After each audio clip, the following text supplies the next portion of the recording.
ఇలాంటి పేపర్ లాంటి దోశలు కావాలా? అయితే ఈ రెసిపీ మీకోసమే. ముందుగా ఇక్కడ చూపిస్తున్న కొలతల్లో పప్పుల్ని, బియ్యాన్ని నానబెట్టుకుని పెట్టుకోవాలి. నానబెట్టిన 4 hours to 6 hours తర్వాత ఫైన్గా మిక్సీ చేసుకోవాలి. ఆ తర్వాత సింపుల్గా సాల్ట్ మిక్స్ చేసుకుని, వాటర్ మనకు కన్సిస్టెన్సీకి తగ్గట్టుగా మిక్స్ చేసుకుని అట్లు పోసుకోవడమే. దోశలు రెడీ. చూడండి ఎంత బాగా వస్తున్నాయో.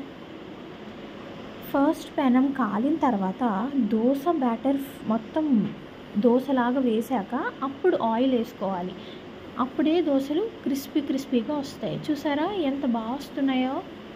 ఈ టిప్ని కనుక ఫాలో అయ్యి చేస్తే దోశలన్నీ చాలా బాగా వస్తాయి. చూడ్డానికి అన్ని పేపర్ లాగే ఉంటాయి. దోశలా పూతరేకులా అనేలాగా. కావాలంటే ట్రై చేసి చూడండి. దోశలు ఇంత చక్కగా వస్తుంటే చాలా వెరైటీ ఆఫ్ దోశలు ట్రై చేయొచ్చు కదా.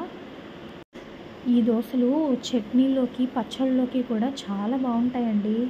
ట్రై చేసి చూడండి. మన ఛానల్ని సబ్స్క్రైబ్ చేసుకోవడం మాత్రం మర్చిపోకండి. ఈ దోశల్ని మీ ఇంట్లో కూడా ట్రై చేసి కామెంట్ చేయండి ఎలా వచ్చాయో.